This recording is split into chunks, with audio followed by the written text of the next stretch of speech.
Hey guys, today's a little video about a procedure I'm doing on my CB360. The problem was that when the bike was running, I could hear the kickstart ratchet grinding. And basically what was happening is, I split the cases, so this is the bottom case, lower case.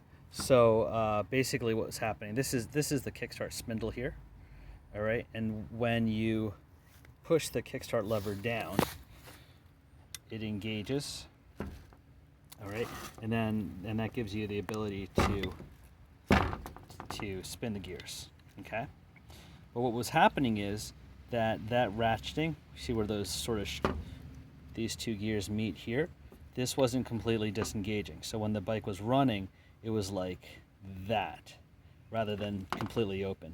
And the reason for that was because of this. This is the kickstart guide, and what happens is this tab right here ends up getting bent outwards, and that's a problem because that tab there basically is what is responsible for, I don't know if you can see it so well, but there's a little bit of a tab here on the ratchet down there on the ratcheting gear, and it's like a cam, so it kind of rides up on it.